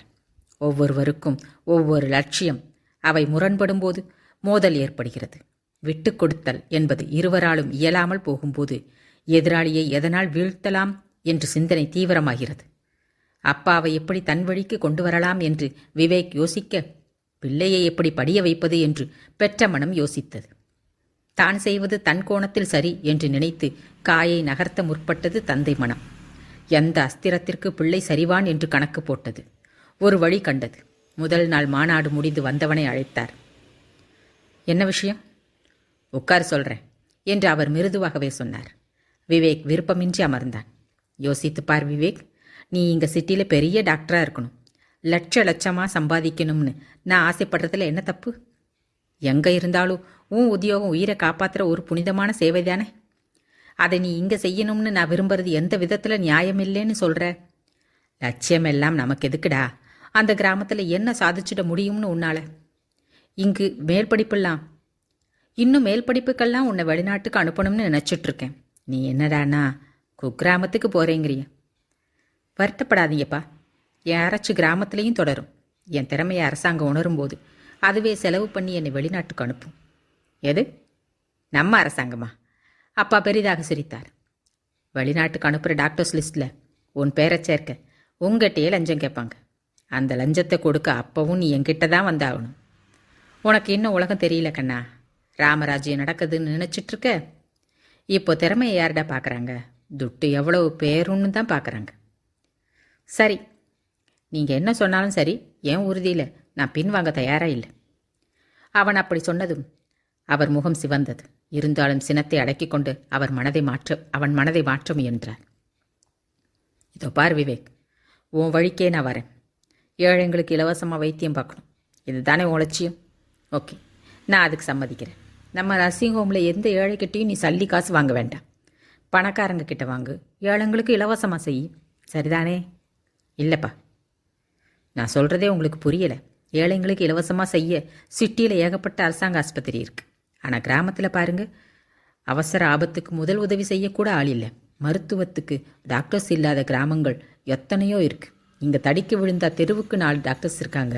தாகம் எடுக்கிற வாய்க்குத்தான் தண்ணி கொடுக்கணும். அதுதான் புண்ணியம். நீ புண்ணியம் கட்டிக்கிறதுக்காக செலவழித்து உன்னை படிக்க வைக்கலண்ணா. படிக்க வைக்கிறது உங்கள் கடமை. எஸ், என் கடமை தான். அதே மாதிரி உனக்கும் கடமை இருக்குங்கிறத மறந்துட வேண்டாம். பதிலுக்கு கோடி கோடியாக சம்பாதிச்சு கொடுக்கணுங்கிறீங்களா? அதில் என்னடா தப்பு? குச்சி வீட்டில் இருக்கிறவன் மச்சு வீடு கட்டணும்னு நினைக்கிறதும், பஸ்ஸில் போகிறவன் கார் வாங்கணும்னு நினைக்கிறதும், லட்சத்தில் நிற்கிறவன் கோடிக்கு முயற்சிக்கிறதும் எப்படிடா குத்தமாகும்? அடுத்த அடியை முன்னோக்கி வைக்கிறவன் தான் புத்திசாலி. நீ புத்திசாலியாக இருக்கணும்னு தான் உனக்கு புத்தி சொல்கிறேன். பழைக்க கற்றுக்கோ. ஏழைங்களுக்கு இலவசமாக வைத்தியம் செய்ய கற்றுக்கோன்னு நான் இறங்கி வந்தும் நீ பிடிவாதமாக இருக்கிறது நல்லதில்லை, சொல்லிட்டேன். விவேக் பதில் சொல்லாமல் எழுந்தான். எனக்கு என்னடா பதில்? உங்கள் நவீன நர்சிங் ஹோமை ஒரு கிராமத்தில் கட்டினா ஏழைங்களுக்கு இலவசமாகவும் பணக்காரங்களுக்கு பணம் வாங்கிட்டும் வைத்தியம் பார்க்க நானும் தயார். இங்கே இல்லாத ஹாஸ்பிட்டலா? எங்கே தேவையோ அங்கே கட்டுங்க. அங்கேயும் பணக்காரங்க ஓடி வருவாங்க. அவங்களுக்கு இல்லாத வசதியா? என் திறமை மேலே எனக்கு நம்பிக்கை இருக்குது. என்னை தேடி எத்தனை பணக்காரங்களையும் வரவழைப்பேன். உங்களுக்கு பணமும் கிடைக்கும், கிராம மக்களுக்கு வைத்திய உதவியும் கிடைக்கும். இதுக்கு சம்மதம் இல்லைன்னா விட்டுருங்க. நான் உங்களை வற்புறுத்தலை. அதே மாதிரி நீங்களும் என்னை தடுக்க வேண்டாம். இவன் இப்படி பேசியதும் அவர் பல்லை கடித்தார். எத்தனை எடுத்துச் சொல்லியும் எடுத்தெறிந்து பேசுபவனை எப்படி வழிக்கு கொண்டு வருவது என்று புரியாமல் திகைத்தார். எரிச்சல் வந்தது. அவனை கை நீட்டி அடிக்கும் அளவுக்கு ஆத்திரம் தலைக்கேறியது. முடிவாய் ஒரு வழி புலப்பட்டது. இது பிரம்மாஸ்திரம். அவனுக்கு ரோஷம் அதிகம். எனவே இந்த அஸ்திரத்திற்கு நிச்சயம் கட்டுப்பட்டு விடுவான் என்று தோன்ற சட்டென்று அவனை நிறுத்தினார். இவ்வளவு பேசுறியே, எப்படி? எப்படின்னு கேட்குறேன். உன் டாக்டர் பட்டம் எப்படி வந்தது? நான் செலவழித்த பணத்தால் தானே. நீ தாராளமாக கிராமத்துக்கு ஒழிஞ்சு போ. ஆனால் நான் உனக்கு செலவழித்தேன் பாரு, அந்த பணத்தை எண்ணி கீழே வை. அப்புறமா உன் இஷ்டம் போல சுதந்திரமாயிரு. அப்படி முடியலனா என் கடனை தீர்க்கிற வரை நீ எனக்கு அடிமை. இங்கேயே இருந்து தொழில் செய்து என் கடமையை தீர்த்த பிறகு நீ எங்கே வேணால் போகலாம். உன்னை யாரும் தடுக்க மாட்டோம். உனக்கு ரோஷமானோ நீ ஏதாவது இருந்தா என் கடனை தீர்க்காமல் போக மாட்டேன்னு நினைக்கிறேன். அவர் குரல் உயர்த்தி சவால் விட விவேக் அவரையே வெறித்து பார்த்தான். ஓகே சார், ரொம்ப சீக்கிரமாகவே உங்கள் கடனை தீர்க்க முயற்சி செய்கிறேன். எவ்வளோன்னு கணக்கு போட்டு சொல்லுங்கள். சொல்லிவிட்டு வேகமாக வெளியேறினான். அவன் போன சில நிமிடத்தில் அவருடைய அறைக்கு அவர் மனைவி சென்றாள். என்ன சொல்கிறாங்க உங்கள் பிள்ளை? பிள்ளையா பத்திருக்க நீ? பரம வைரிய பிள்ளைன்னு கொடுத்துருக்க எனக்கு. ஏன், என்னாச்சு? அவர் நடந்ததை விவரித்தார். அவள் யோசித்தாள். பேசாமல் அவனுக்கு ஒரு கல்யாணத்தை பண்ணி வச்சுட்டா அவளையும் கூட கூட்டிட்டு சந்தோஷமாக போயிடுவான். தப்பு பண்ணுறீங்க அங்கே தான். அழகான ஒரு பொண்டாட்டி சொல்லி கேட்காத ஆம்பளை யாரும் இல்லை. அதுவும் அது காதல் கல்யாணமாக இருந்துட்டா கேட்கவே வேண்டாம். காதலா? ஓம் பிள்ளையா? சரித்த, சிரிக்காதீங்க. நான் சீரியஸாக பேசுகிறேன். உங்கள் பிள்ளை காதலிக்கத்தான் போகிறான், பார்த்துக்கிட்டே இருங்க. அவள் பேசிக்கொண்டே டெலிஃபோன் எடுத்து சுழற்றினாள். அன்று இரவு முழுக்க விவேக் தூங்கவில்லை. பெற்ற தகப்பன் பிள்ளையை கடனாளி என்கிறார். இப்படி எந்த தகப்பனும் இதுவரை எந்த பிள்ளையிடமும் பேசியிருப்பானா என்பது சந்தேகமே. பெற்ற சனத்தை விட பெரிய சந்தோஷம் அவன் பெயரெடுக்கும் போது என்று சொல்லுவார்கள். ஆனால் இங்கோ தழைகீழாயிருக்கிறது. லட்சியம் வேண்டாம், லட்சமே குறிக்கோள் என்கிறார். அவன் பொன்னாக மின்னுவதை விட போலியாய் ஜொலிப்பதே தனக்கு பெருமை என்கிறார். இந்த வீட்டில் எதனால் அவன் பிறப்பு நிகழ்ந்தது என்ற கேள்விக்குறி பெரிதாக எழும்பியது. பதில் கிடைக்காத கேள்வி. அதற்கு மட்டுமில்லை, நிறைய கேள்விகளுக்கு பதிலே கிடைப்பதில்லை. நீர்க்குமிழிகள் போல கேள்விகள் முகிழ்ப்பதும் பதில் கிடைக்காமலேயே அவை உடைந்து மறைவதுமாயிருந்தன. அப்பாவின் வார்த்தைகள் உச்ச ஸ்தாயியில் காதுக்குள் இறைச்சலாய் ஒலித்தது. கடன். இந்த கடன் அடையும் வரை அவன் அடிமை. அப்படியென்றால் இனி கிராமத்திற்கு சேவை செய்ய முடியாதா? ஏன் முடியாது? மிரட்டலுக்கு பயப்படுகிறாயா விவேக்? கடனாவது மண்ணாவது யார் யாருக்கு கடனாளி? கடன் என்ற வார்த்தையை சொல்லி அவன் ரோஷத்தை கிளறிவிட்டு அவனை கட்டிப்போட நினைக்கிறார் என்று அவனுக்கு நன்றாக புரிந்தது. என்ன செய்ய போகிறான் அவன்? பெற்றவர்களை சோற்றுக்கு திண்டாட விட்டால்தான் பாவம். இங்கே இன்னும் நாடு பரம்பரைக்கு சோற்றுக்கு பஞ்சம் இருக்காது. எனவே காப்பாற்றுவது என்ற கேள்வி எழ வாய்ப்பில்லை. நியாயத்தை மீறுவதுதான் பாவம். அதர்மத்தை தகப்பனை போதித்தாலும் அடங்கிவிடக்கூடாது. இங்கே உன் தகப்பன் அதர்மத்தால் கோடு கிழித்து உன்னை தாண்டாதே என்கிறான். இந்த கோட்டை தாண்டாவிட்டால்தான் பாவம். நீ பாவம் செய்யப் போகிறாயா விவேக்? விவேக் புரண்டு புரண்டு படுத்தான். சுண்ணாம்பு நீரை கலக்கினார் போல மனசு குழம்பியது. விடியும் வேளையில் குழப்பம் தெளிந்து அடியில் வண்டல் படிய மேலே நீர் தெளிந்திருந்தது. விவேக் தனக்குத்தானே வலுவேற்றி கொண்டான். கோட்டை தாண்டுவது என்று முடிவு செய்தான். இதனால் எந்த பாதிப்பு ஏற்படினும் தாங்கிக் கொள்ள உறுதி கொண்டான். அப்பா மீண்டும் கேட்டார், என்னடா முடிவு செஞ்சிருக்க? நல்ல முடிவுதான். அதற்கென்ன அர்த்தம் என்று அவருக்கு புரியவில்லை. 3ஆம் நாள் மாநாடு முடிந்து அவன் லிஃப்ட்டுக்காக காத்திருந்தான். சக மருத்துவர்கள் கூட்டம் கூட்டமாக மாடிப்படிகளில் ஏறி இறங்கிக் கொண்டிருந்தார்கள். ஹலோ என்ற குரல் கேட்டு விவேக் திரும்பினான். வெள்ளையில் லாவெண்டர் நிறத்தில் பூக்கள் போட்ட சுடிதார் அணிந்த பெண் ஒருத்தி வெட்டி விடப்பட்ட கூந்தலோடு ஷாம்பு விளம்பரத்திற்கு போஸ் கொடுப்பது போல நின்றிருந்தாள். விவேக் சிரிப்பதா வேண்டாமா என்று ஒரு நிமிடம் யோசனையில் ஆழ்ந்தான். ஐம் அர்ச்சனா என்றபடி கை நீட்டினாள் அவள். விவேக் தயங்கினான். 3 நாளாக உங்களை கவனிச்சுக்கிட்டு தான் வரேன். உங்கள் இன்டெலிஜென்ஸ், அமைதி எல்லாமே எனக்கு கவர்ந்த விஷயங்கள். நன்றி. ஆனால் நீங்கள் Archana final year medical student. எங்கள் அப்பாவும் டாக்டர் தான். அவரோட தான் இங்கே வந்தேன். Is it? யார்? இதுக்கே ஆச்சரியப்பட்ட எப்படி? இதை விட பெரிய ஆச்சரியத்தை சொல்லவா என்றபடி அவள் சொன்ன விஷயம் அவனுக்கு ஆச்சரியத்திற்கு பதில் அதிர்ச்சியை அளித்தது. அத்தியாயம் 13. காபி சாப்பிடலாமா அவள் கேட்க விவேக் மறுத்தான். ரொம்ப கூச்சப்படுறீங்க? எஸ், சில நேரம் சில பேரை பார்த்தா மட்டும், முக்கியமாக பழக்கமில்லாத பெண்களை கண்டா. விவேக் கொஞ்சம் குத்தலாகவே சொன்னது அவளுக்கு புரியவில்லையோ என்னவோ சிரித்தாள். பெண்களை பார்த்து கூச்சப்படுற ஆணை இப்போதான் பார்க்குறேன். என்ன செய்ய, இப்போலாம் ஆண்கள் தானே கூச்சப்பட வேண்டியிருக்கு. கொஞ்சம் வேகமாக விழுந்த வார்த்தைகளால் தாக்குண்டவள் ஒரு வினாடி திணறினாள். பிறகு சமாளித்து கொண்டு சிரித்தாள். என்னை பற்றி என்ன நினைக்கிறீங்க விவேக்? எதுவும் நினைக்கல. ஏன் இந்த 10 நிமிஷத்தில் உங்கள் மனசில் சின்ன வியப்பு கூடவா வரல? இல்லை. அவள் முகம் இந்த பதிலால் சுருங்கியது. முகம் முழுக்க ஒருவித ஏமாற்றம் படர்ந்தது.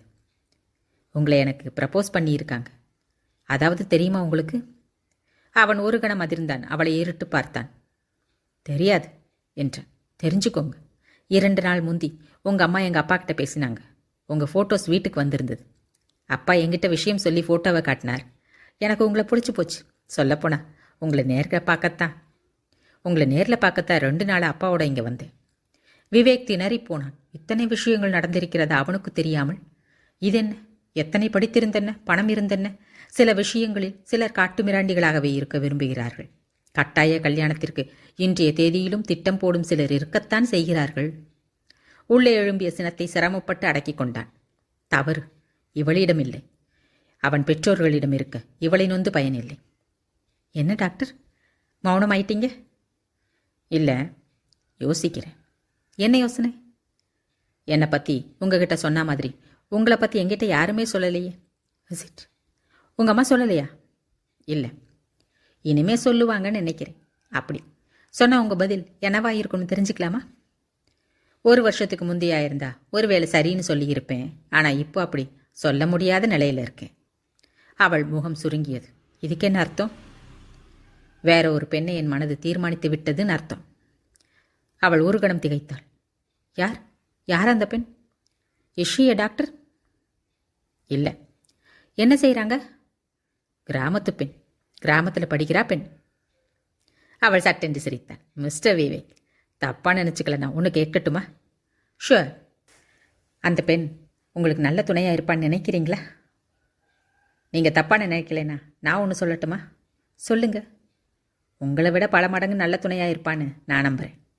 எச்சில் கையால் முகத்தில் அரைந்தால் போல் இருந்தது அவளுக்கு. முகம் சிவந்தது. உள்ளுக்குள் பொங்கின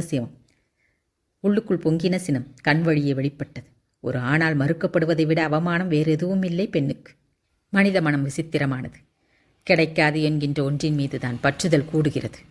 அடைந்தே தீர வேண்டும் என்கின்ற ஆசை எழுகிறது. ஆசை ஆளை அலைகழிக்கிறது, வெளியேற்றுகிறது. அர்ச்சனாவின் முகம் இறுகியது. ஆத்திரத்தில் கால்கள் நடுங்கின. பல்லை கடித்து கொண்டாள்.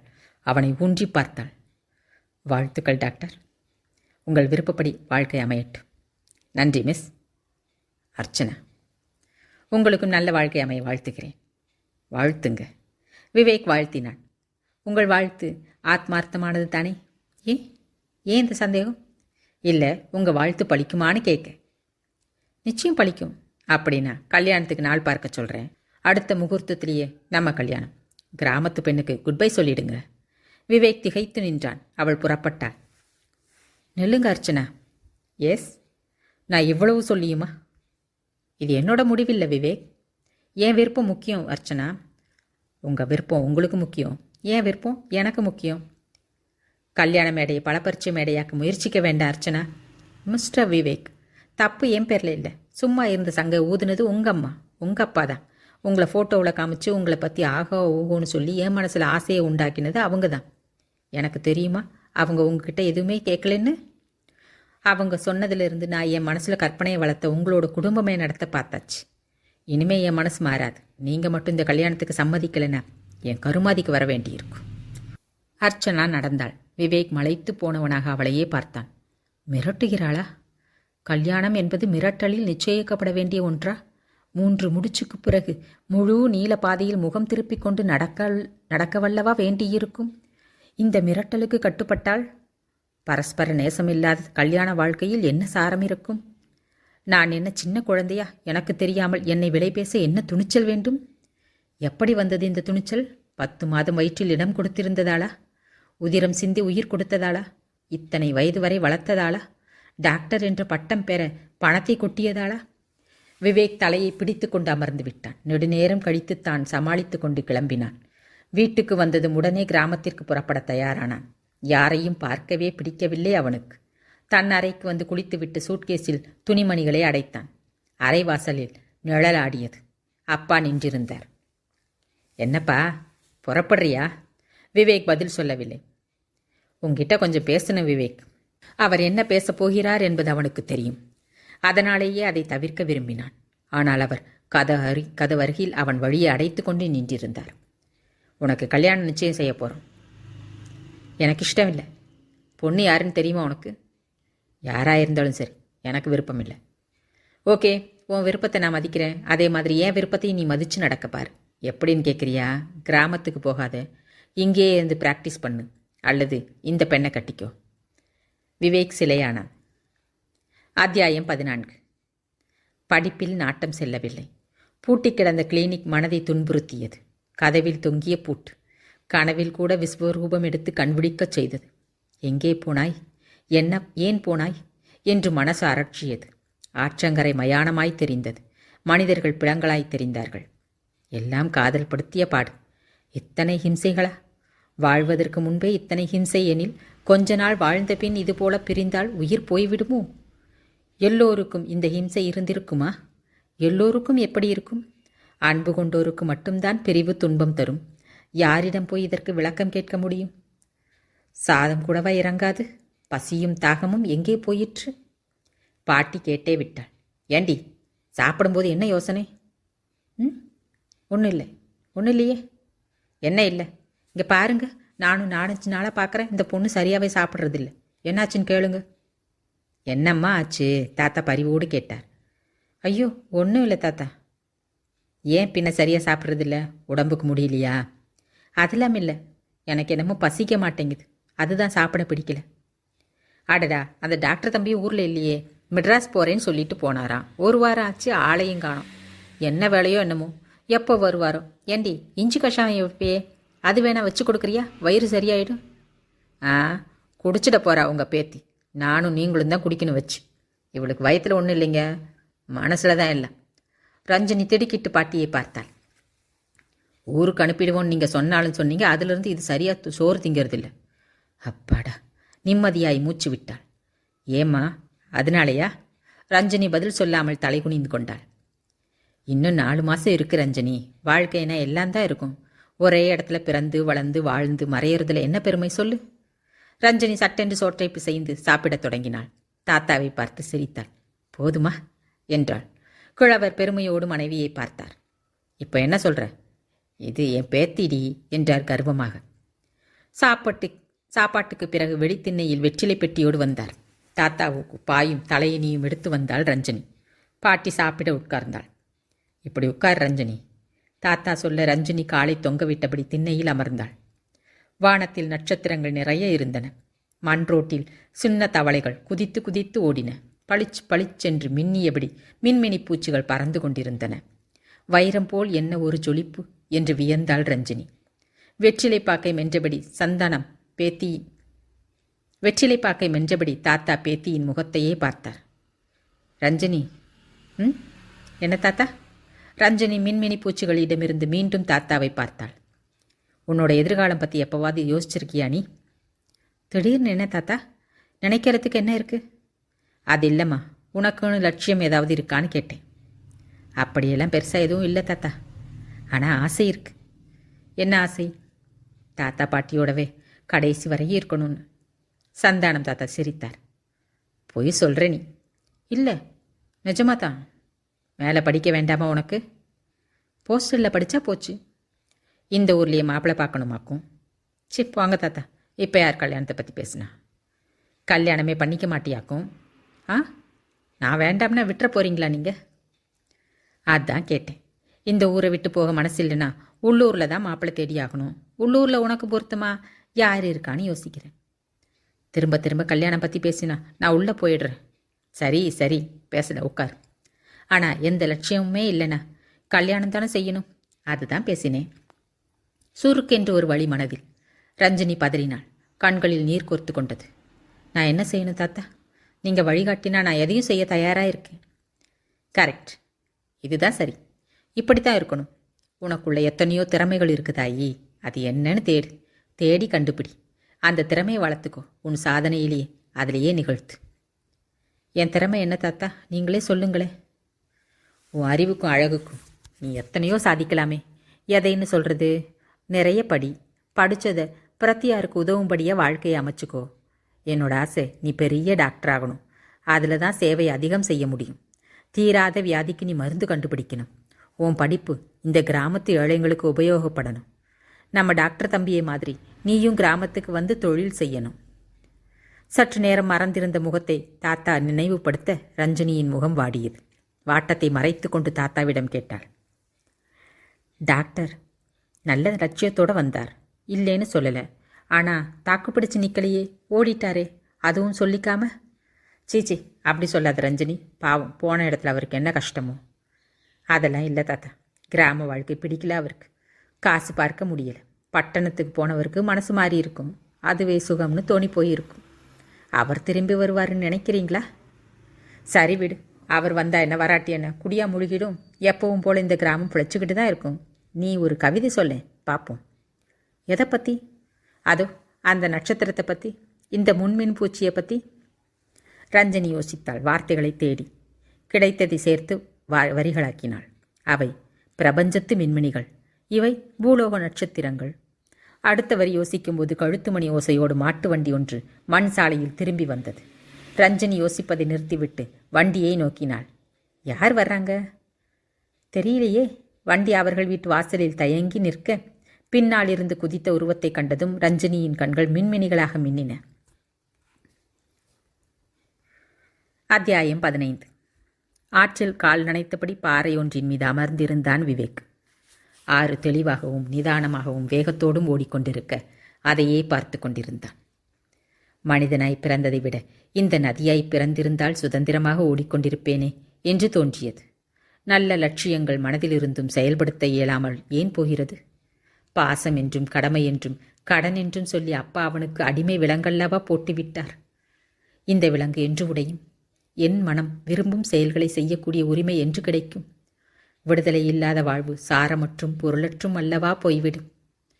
இதையெல்லாம் அப்பாவுக்கு யார் எடுத்துச் சொல்வார்கள்?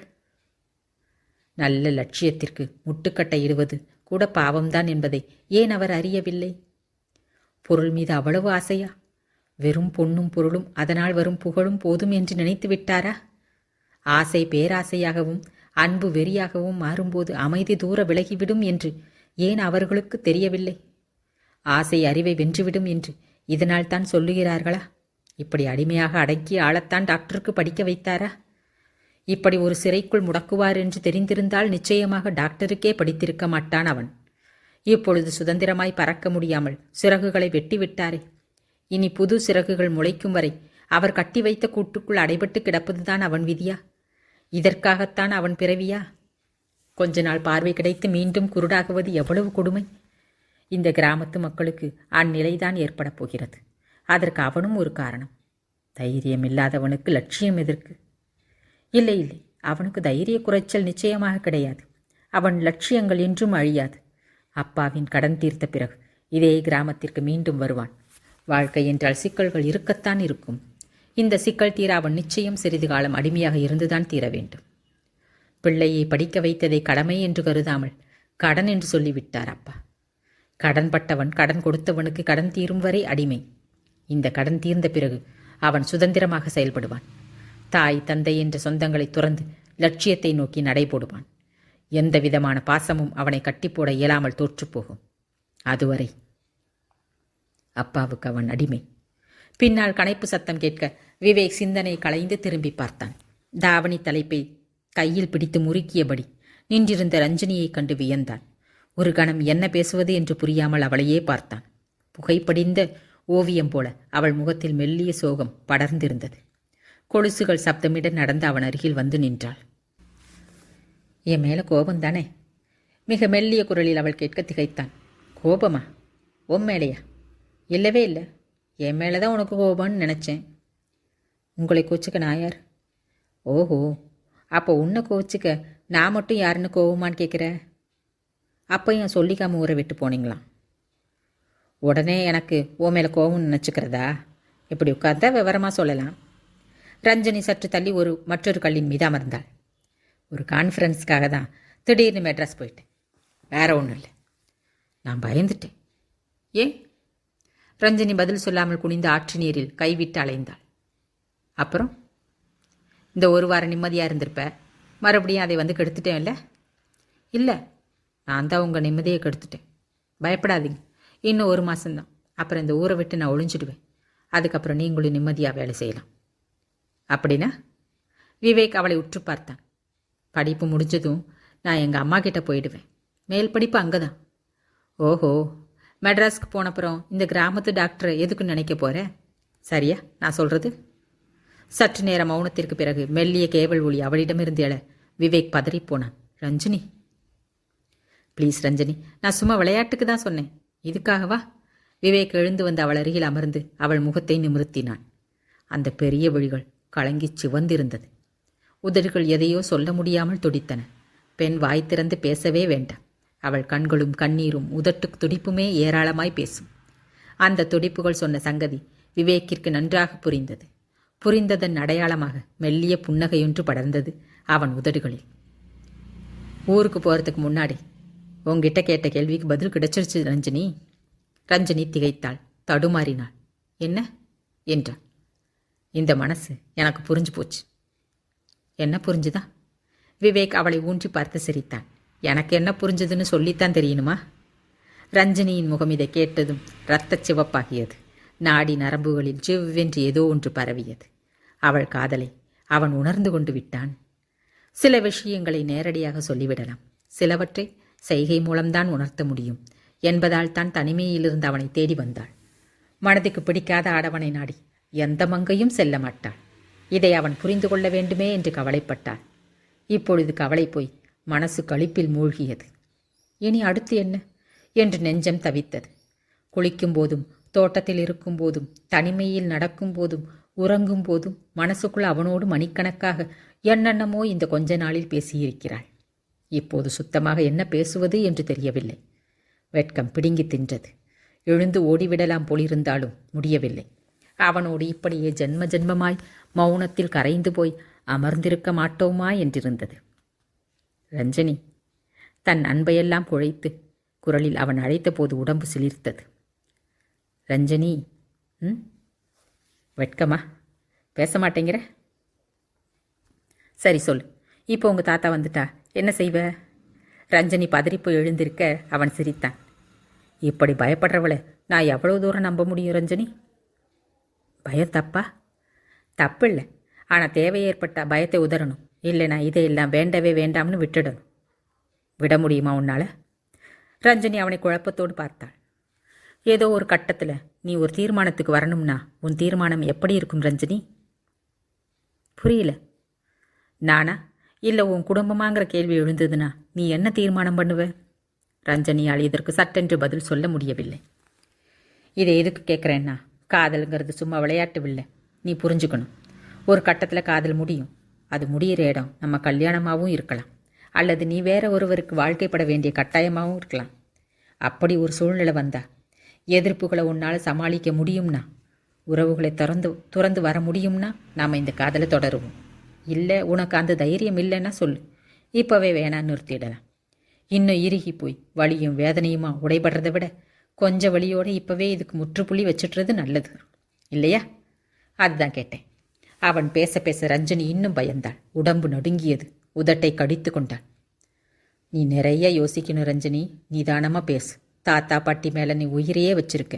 அவங்க மனசு கஷ்டப்படும்படியாக நடந்துக்க முடியாமல் போகலாம். அப்போ உன் காதலே உனக்கு கடுமையாகி உன்னை கொன்னுடும். இருதலை கொள்ளி எறும்பா தவிக்கக்கூடிய நிலை வரலாம். ஸோ முதல்ல உன் மனசு திடமாக உறுதியாக இருக்குமாங்கிறத தீர்மானம் பண்ணிட்டா தான் நாம் பயமில்லாமல் பழக முடியும்.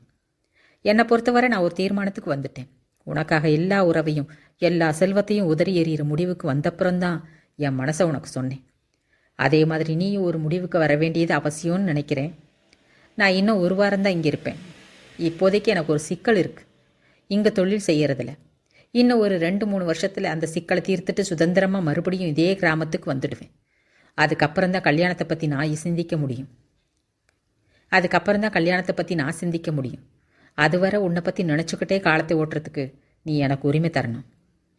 சொந்தமாகுங்கிற நம்பிக்கை கொடுத்தா தானே நினைக்க முடியும்.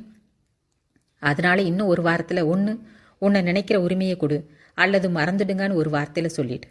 எதையும் ஏற்றுக்கிற மனப்பக்குவம் எனக்கு இருக்கு. புரிஞ்சுதா? செய்வியா? சொல்லுவியா உன் துணிச்சல் எவ்வளவு தூரம்னு? இப்போ போகலாம், இருட்டிடுச்சு. விவேக் எழுந்து கொள்ள அவளும் எழுந்தாள். என்ன தீர்மானம் செய்ய போறேனா என்ற பூதாகரமான கேள்வியோடு நடந்தாள். ஏனோ உடம்பும் மனசும் பதறி நடுங்கியது. தான் செய்வது தவறோ என்று ஒரு பக்கம் தோன்ற மூளை குழம்பியது. அத்தியாயம் 16. திடீர்னு பட்டணம் போயிட்டீங்களா?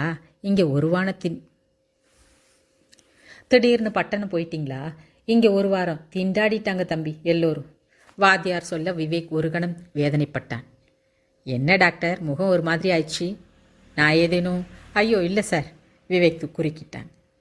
நான் ஒரு நல்ல லட்சியத்தோடு இந்த ஊருக்கு வந்தேன் சார். ஆனால் பாருங்கள், நல்ல விஷயம்னால எதிர்ப்புகளும் முட்டுக்கட்டைகளும் ஏற்படும் போல இருக்குது. என்ன சொல்கிறீங்க தம்பி? நான் மெட்ராஸ்க்கே போக வேண்டிய சூழ்நிலை ஏற்பட்டிருக்கு. என்னை சுற்றி விலங்கு போட்டு என்னை கைதியாக்கிட்டாங்க. அதனால என் லட்சியத்தை பாதியிலே விட்டுட்டு நான் போக வேண்டிய சூழ்நிலை ஏற்பட்டிருக்கு. இதுக்கு மேலே விவரமாக என்னால் சொல்ல முடியல. இப்போ கூட உங்கள் எல்லார்கிட்டையும் சொல்லிட்டு போகத்தான் வந்திருக்கேன். ஆனால் இந்த முட்டுக்கட்டை ஒரு நாள் நீங்கும். அப்போ என்னை யாரும் தடுக்க முடியாது. மறுபடியும் நான் இங்கே வந்து என் வாழ்நாள் முழுக்க இங்கேயே தங்குவேன். இந்த கிராம மக்களுக்கு வைத்தியம் பார்ப்பேன். இதை நீங்கள் புரிஞ்சுக்கணும், எல்லார்கிட்டையும் எடுத்து சொல்லணும். என் போராட்டத்துக்கு வெற்றி கிடைக்க என்னை ஆசீர்வாதம் செய்யுங்க. விவேக் சட்டென்று குனிந்து அவர் காலை தொட்டு கண்களில் ஒற்றிக்கொள்ள வாத்தியார் ஒரு கணம் நிகழ்ந்தார். அவன் சொன்னது அவருக்கு பூரணமாக விளங்கவில்லை என்றாலும் அவன் ஏதோ பிரச்சனையில் சிக்கிக் கொண்டிருக்கிறான் என்பது மட்டும் புரிந்தது. இந்த கிராமத்திற்கு கொடுத்து வைத்தது அவ்வளவுதான் போலும். இத்தனை நாள் எப்படி இருந்தார்களோ அதே போல இனியும் வாழ்க்கை தொடரும். பழகி போன விஷயம்தானே, இதில் வருத்தப்பட என்ன இருக்கிறது? இப்படி நினைத்தவர் அவனை பார்த்து சிரித்தார். நீங்க நல்லவர் தம்பி. உங்க பிரச்சனை எதுவானாலும் அது விரைவில் தீரட்டும். வேற என்ன சொல்ல? ஏதோ கொஞ்ச நாள் இங்கே இருந்தீங்க, எல்லாரோடையும் அன்பா பழகினீங்க. டாக்டருங்கிற பந்தா இல்லாமல் எல்லோரோடையும் நெருக்கமாக பழகினீங்க. அதனால் உங்களை பிரியறதுக்கு வருத்தம் தான்.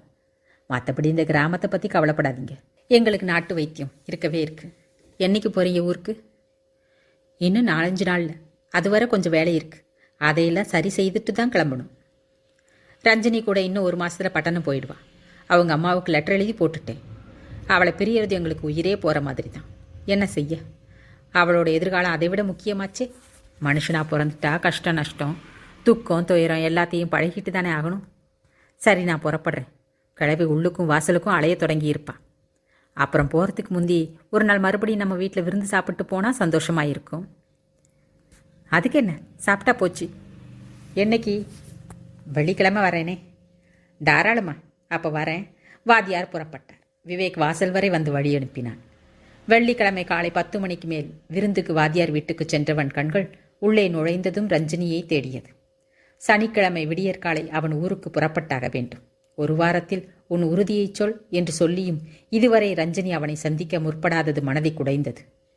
தைரியம் இல்லையா அவளுக்கு? அல்லது முடிவெடுக்கக்கூடிய பக்குவம் இல்லையா?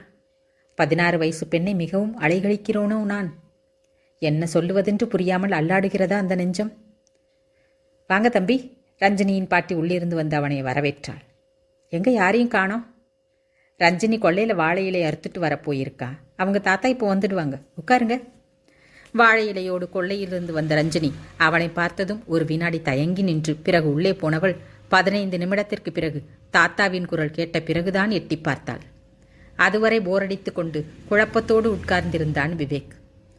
ரஞ்சினி பயப்படுகிறாளா? இன்னமும் ஒரு முடிவுக்கு வர அவளால் முடியவில்லையா? எதனால் அவன் முன்னால் வரக்கூட தயங்குகிறாள்? ஒரு கால் அவன் பேசியதெல்லாம் கேட்டு மிரண்டு விட்டாளா? வாழ்க்கை கடினமாகிவிடும் என்று அச்சப்படுகிறாளா? அவனுக்கு புரியவில்லை. ரொம்ப நேரமாச்சா தம்பி வந்து? தாத்தா கையில் பிடித்திருந்த துணிப்பையை ஆணியில் மாட்டிவிட்டு கால் கழுவி கொண்டு வந்து உட்கார்ந்தார். சற்று நேரம் பேச்சு ஆன்மீகம், இந்திய அரசியல், உலக அரசியல் என்று சுற்றி சென்று மறுபடியும் கிராமத்திற்கு வந்து நின்றது. பேசிக் கொண்டிருக்கும்போது அவன் கண்கள் தன்னையும் மீறி ரஞ்சனி தென்படுகிறாளா என்று அலைந்தது. எல்லாம் மாறி போகுதே. பாட்டி குரல் கொடுத்தாள். இதோ சாப்பிட்டா போச்சு என்ற தாத்தா, கிழவிக்கு பசி போல இருக்கு என்று குரலை தாழ்த்தி சொல்ல விவேக் சிரித்தான். நீங்க பிறந்து வளர்ந்ததே இந்த கிராமத்தில் தானா? சாப்பிடும்போது கேட்டான் விவேக். 4 தலைமுறையா இந்த கிராமம்தான். 5வது தலைமுறை தான் பட்டணத்துக்கு போயிடுச்சு. தாத்தாவுக்கும் அப்பாவுக்கும் விவசாயம்.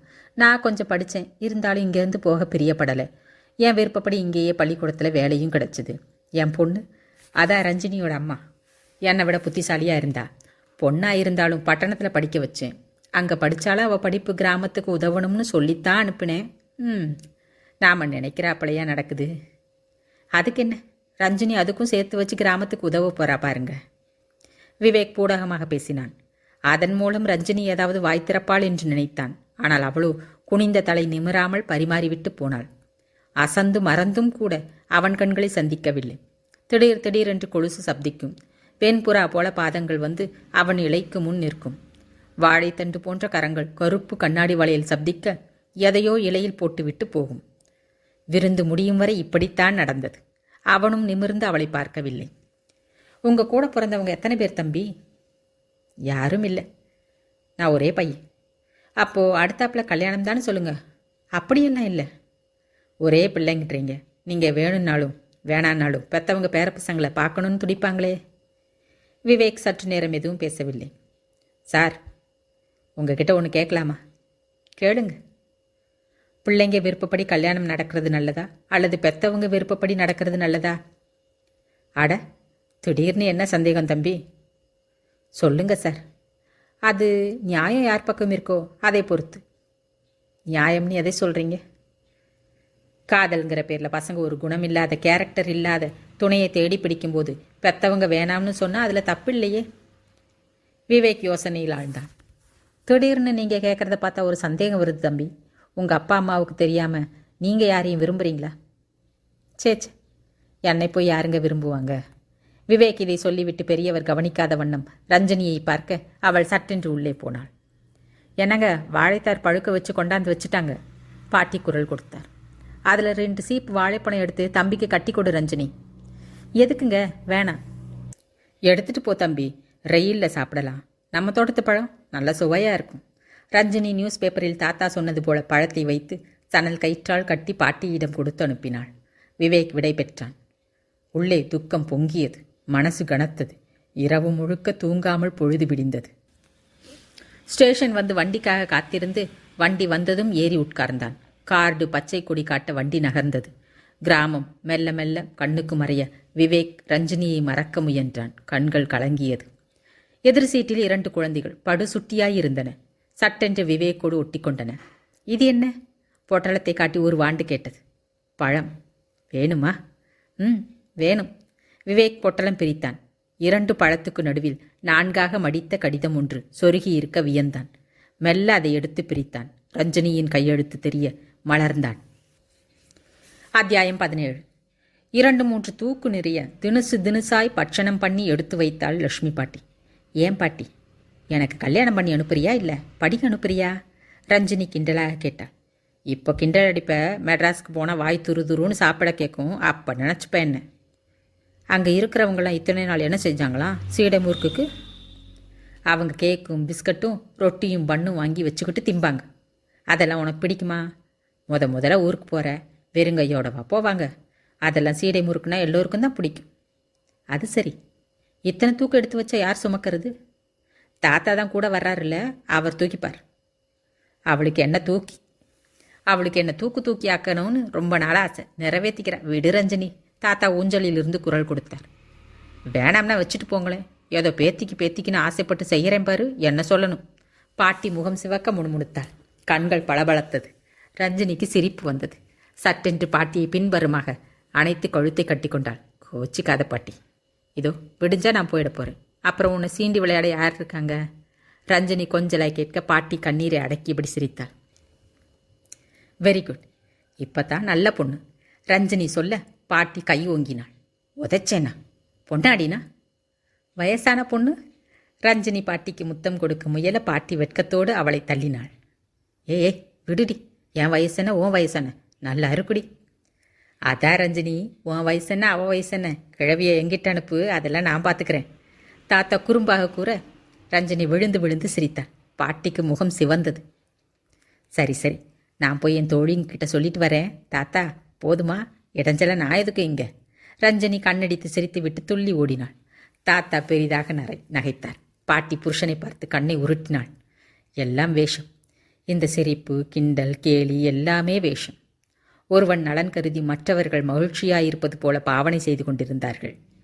உண்மையில் ஒவ்வொரு மனதிலும் சொல்ல முடியாத துக்கம் படிந்திருந்தது. பெற்ற பெண்ணை பிரிந்த போது கூட இத்தனை துக்கம் ஏற்படவில்லை வாத்தியாருக்கு. பேத்தியை பிரிவது அவரை மிகவும் வாட்டியது. அதற்கு மேல் இருந்தது பாட்டிக்கு. 3 நாட்களாக அழுது கொண்டேதான் பட்சணம் பண்ணினாள். ரஞ்சனிக்கோ தன்னை இப்படி அனுப்புகிறாரே தாத்தா என்று நிறைய ஆதங்கம். இருந்தாலும் பெற்ற தாயிடம்தானே அனுப்புகிறார் என்று சமாதானம் செய்து கொண்டாள். ஒரு பக்கம் என்னதான் அம்மா என்றாலும் பழக்கமில்லாத இடத்தில் எப்படி இருக்கப் போகிறோமோ என்ற கவலையும் ஏற்பட்டது. பாட்டி அழுதது வேறு மனதை சங்கடப்படுத்தியது. வெளியில் சாதாரணமாக தெரிந்தாலும் தாத்தாவின் உள்ளத்திலும் துயரம் இருப்பது புரிந்தபோது ரஞ்சனிக்கும் வேதனை பொங்கியது. அன்று மாலை தாத்தா அவளை கோயிலுக்கு அழைத்தார். தையல் நாய்க்கிட்ட வேண்டிக்க வேண்டாமா ரஞ்சினி? நீ வாயன் பாட்டி, எனக்கு வேலை இருக்கு, நீ போயிட்டு வாக்கன்னு. நல்லா வேண்டிக்க, பெரிய ஆளாக வரணும்னு. எவ்வளோ? 7 அடி உசரம் போதுமா?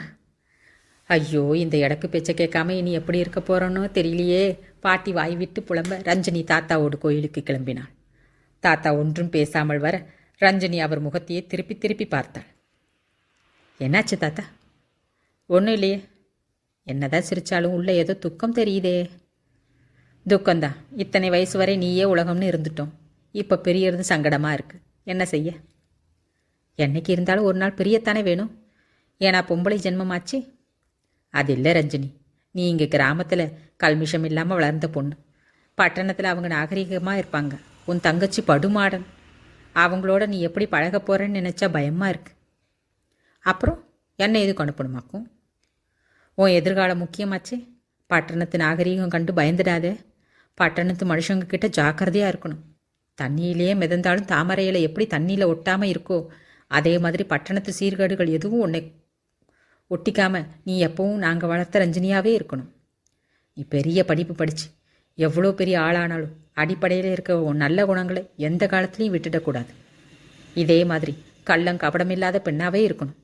இருப்பியா தாயி? தாத்தா கேட்க ரஞ்சினி சிரித்தாள்.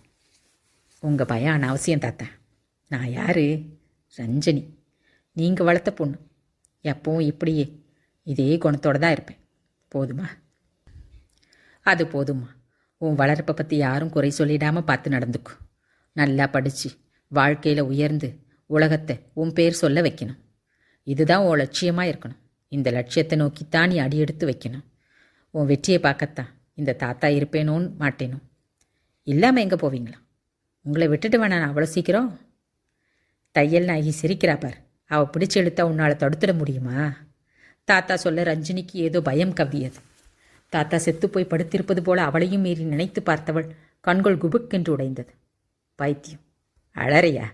தாத்தா அவளை வாஞ்சையோடு அணைத்து கொண்டார். இரவு முழுக்க பாட்டி தூங்கவில்லை. தாத்தா நிமிடத்திற்கு ஒரு முறை எழுந்து மணி பார்ப்பதும் கொள்ளைப்புறம் போய்விட்டு வருவதுமாக இருந்தார். 5 மணிக்கு வண்டி. 4 மணிக்கெல்லாம் புறப்பட்டால்தான் சரியாக இருக்கும். விஏஓ வீட்டிலிருந்து மாட்டு வண்டிக்கு சொல்லியிருந்தார் தாத்தா. 3 மணிக்கு கழுத்து மணி ஓசையோடு மாட்டு வண்டி வந்து நின்றதும் பாட்டி ரஞ்சினியை எழுப்பினாள். வெந்நீர் ரெடியாக இருந்தது. ரஞ்சினி குளிக்கப் போனாள். புறப்படும்போது அழுதுகிழுது ஆர்ப்பாட்டம் பண்ணாதே, புரிஞ்சுதா? நீ அழுதா அதுவும் அழும். புறப்படுற நேரத்தில் அழவிச்சிடாத அவளை. தாத்தா பாட்டியிடம் சொல்லிவிட்டு வாசற் பக்கம் போனார். முந்தின இரவு நன்கு காய்ச்சி ஆற வைத்த தண்ணீர் பாத்திரத்தில் வைத்திருந்த பாலை எடுத்து சுட வைத்து முந்தின இரவு நன்கு காய்ச்சி ஆற வைத்து தண்ணீர் பாத்திரத்தில் வைத்திருந்த பாலை எடுத்து வைத்து சுட வைத்து காப்பி கலந்தாள் பாட்டி. வண்டிக்காரனுக்கும் ஒரு டம்ளர் கொடுத்தாள்.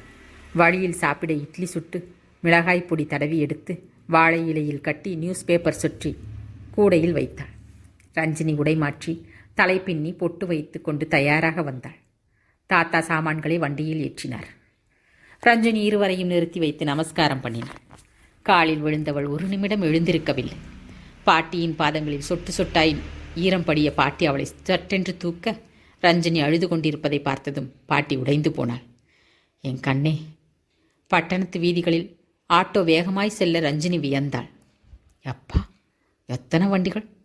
புகையும் பெட்ரோல் நாற்றமும் இறைச்சலும் உயர்ந்த கட்டிடங்களும் கட் அவுட்டுகளும் எந்திரத்தனமான மனிதர்களும் டிராஃபிக் நெரிசல்களும் கண்டு பிரமித்தாள்.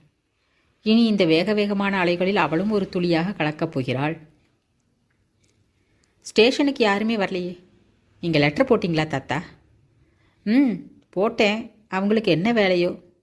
ரஞ்சினி வியந்தாள். அப்படி என்ன வேலை இருந்துவிடும்? பெற்ற பெண் எத்தனையோ வருடங்கள் கழித்து வருகிறாள் என்றால் அதைவிட முக்கியமான வேலை என்ன இருக்கும்? நான் வருவது அவர்களுக்கு சாதாரண விஷயம்தானா? ரஞ்சினிக்கு கஷ்டமாக இருந்தது. இறங்குமா தாத்தா சொல்ல சட்டென்று இறங்கினாள்.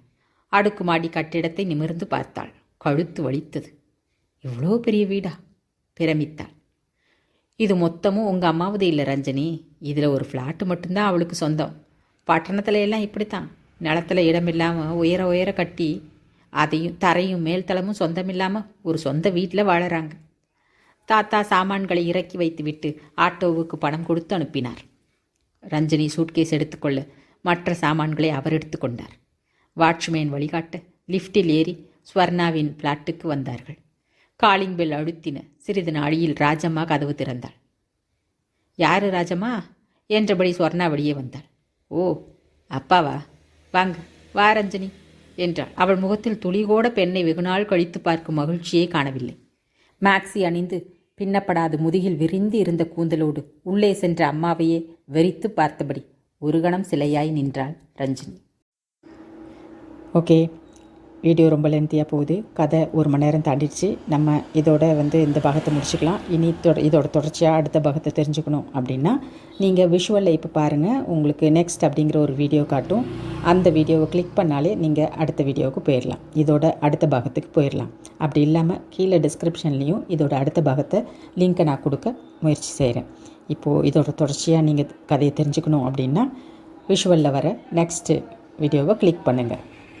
அப்புறம் மறக்காமல் சப்ஸ்கிரைப் பட்டனையும் கிளிக் பண்ணிவிடுங்க, லைக் பட்டனையும் கிளிக் பண்ணிவிடுங்க. அப்போ தான் என்னோடய வீடியோ வரும்போது உங்களுக்கு நோட்டிஃபிகேஷன் உடனே கிடைக்கும்.